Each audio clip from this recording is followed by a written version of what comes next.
Alright, so the girl that she was just talking to right now, she literally just hopped on a train yesterday from El Salvador because they were trying to kill her. She came with her baby. She's 20 years old.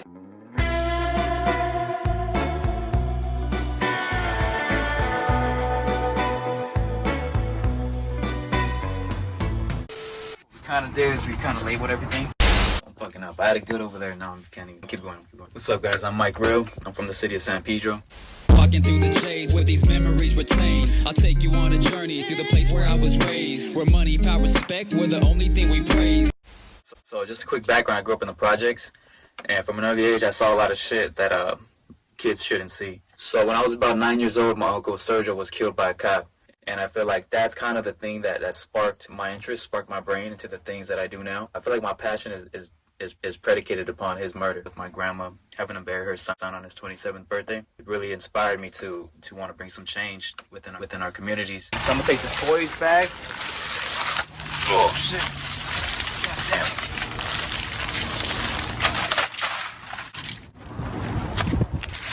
This is why we need a lot of cars. These are some big ass bags. We got about 10 cars going with us tomorrow. 4 bags per car, 40 bags. All right, so the Kids 2017 is an organization started by my friend Lion Lyons. We connected about 2 years ago. Well, he's been doing it for a long time, so he already had a network of people, especially within TJ. So I kind of just came along and just added to it. We're from the same city, but we never knew that we did the same work. I just want to give a huge shout out to our team. We have an amazing team from Lion, the founder, to Linda, to Claudia, to Louis, to Reggie, to Sam, and everyone else. We load up donations. One of the main spots being Claudia's garage. So shout out to her for allowing us to use her house and use her garage.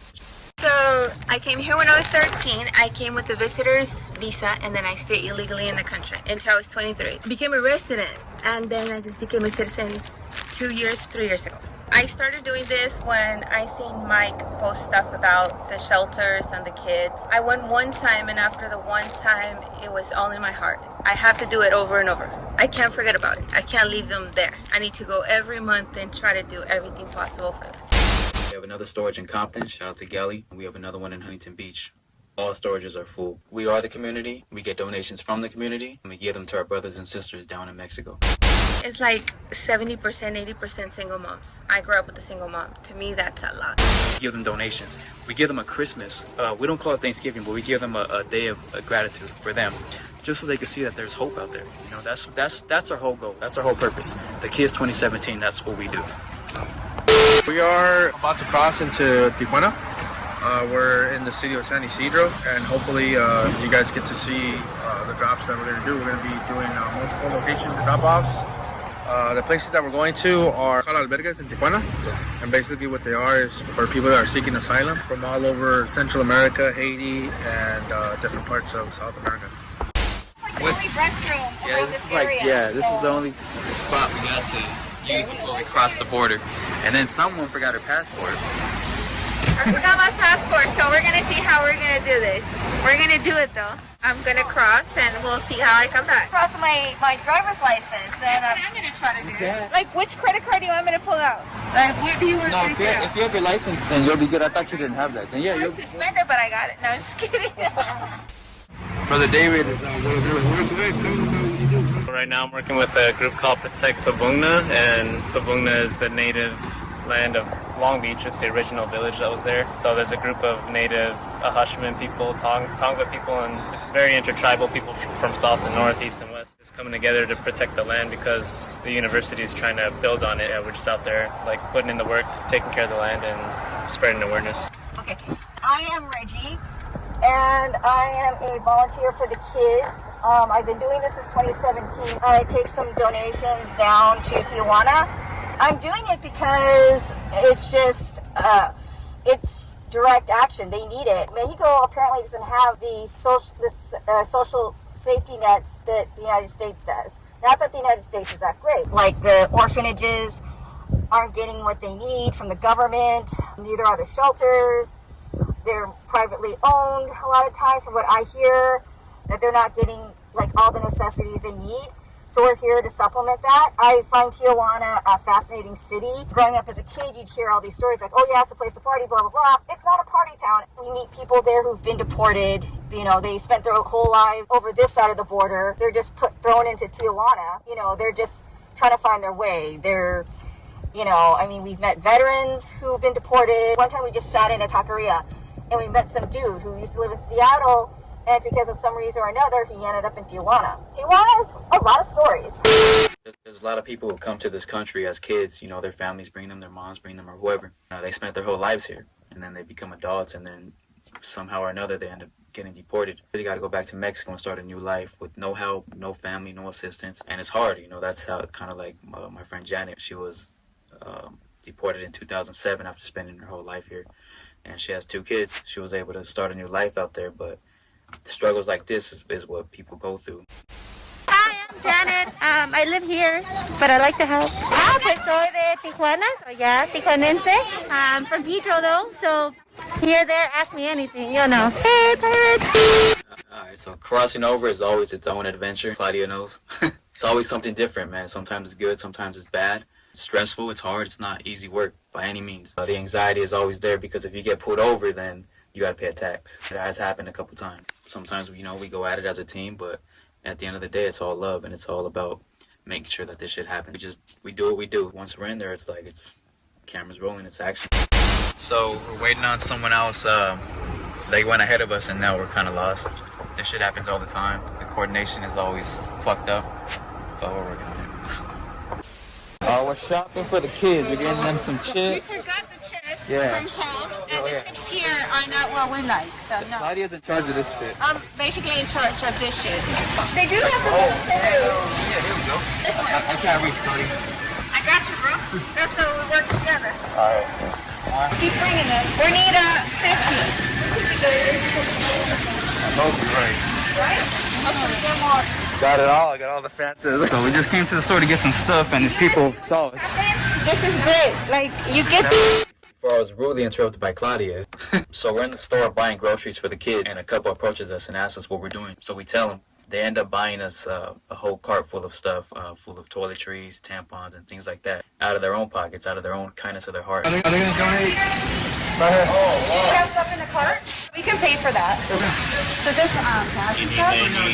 Deodorant and shampoo, or just feminine products? Oh, this is so nice of you guys. Whatever you guys can do. Yeah, that's We can donate whatever you guys need. Just tell us.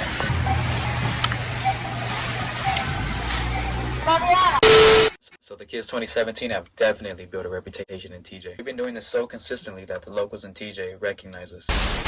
Aquí estoy yo, ahorita ya no estoy aquí, ya estoy rentando un cuarto aparte, pero la ropa que me dan, si me la pongo, para eso es. No habla español, muchacho. Traí una mochila, me va a estar regalando, nos vamos a entrar a la escuela, estamos en la prepa. Gracias a Dios. Gracias. Kids, por los kids. Ya sabes, qué buena onda, sí, qué buena onda, sí. Okay, we are now at a shelter. We're bringing in donations, food, clothes, and toiletries. So we're about to go in right now and set everything up and start to pass it out. So let's do it.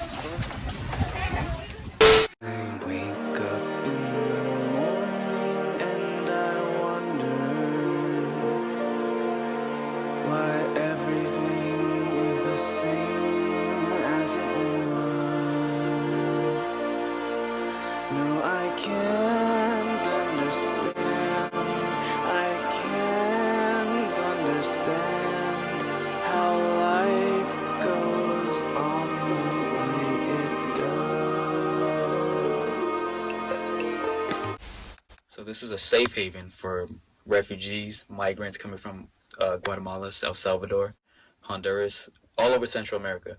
They come here, and this is a place where they welcome them with open arms, and they take them in, and we come in and help them with the donations.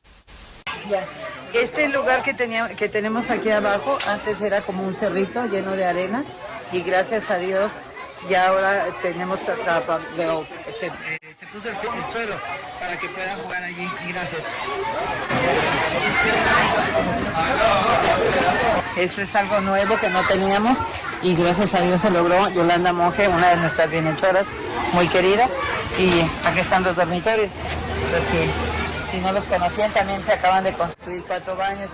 Entonces lo que tratamos es de que puedan vivir mejor y sobre todo que vivir en mejor, no tan tan presionados, les ayuda mucho para esperar todo este tiempo que han estado esperando.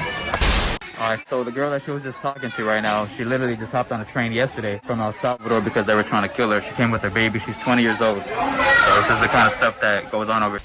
So when you're young with a kid, your first thought is your child, trying to make sure you survive, not just for yourself, but for your kid. So what she did is she came over here to TJ, trying to search for a better life. And now it's not just her she has to worry about. Her baby is 2 years old. Every day for her and her daughter has been an uphill battle. So she's basically carrying her daughter and the weight of the world on her back. So the drive between the last 2 stops is fucking crazy. There's a lot of accidents, a lot of crazy drivers, a lot of shit that goes wrong. And this is where people get lost too. It's been a long day. Who did he drive with? Here's himself. He's by himself. Oh, shit. Well, it's not like the co-pilots are any better, but... It's not like the So this is our last stop. This is an orphanage, 32 kids, and we have vendors. They're coming with burgers, hot dogs, and pizza. So yeah, we look a little exhausted, but we're very happy to be here. It's like a life-changing experience. You start to see what they go through. When we go, they anticipate us. They know, okay, they're coming on this day. So literally, when we arrive, they're already right there waiting for us. And all these little boys and little girls who they come up to you and they hug you. So when you feel that connection, it like builds you up a bit more. Well, the thing about this is once you're there and you see it for yourself, that these kids really need the help. And that's what changes your whole heart and your whole perspective. You start seeing like, damn.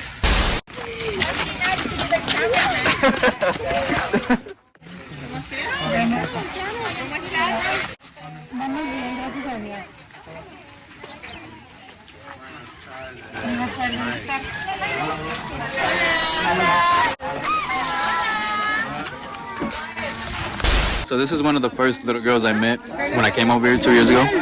So I have a before.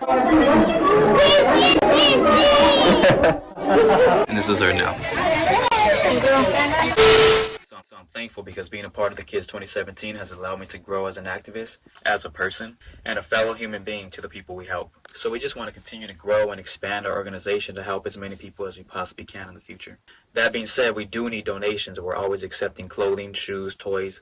If you want to give money, we always accept that as well. And it goes towards a good cause. Everything that you give us, you see where it goes, and we appreciate it. So I'm fighting for the children, the ones locked up in cages who are praying for some healing. Sometimes that cage is physical, sometimes that cage is mental, but it's hard to find some hope when your life is detrimental. Te voy a traer unos juguetes, ahí te dejamos, ¿sale? Adiós, nos vemos el mes que viene. A ver.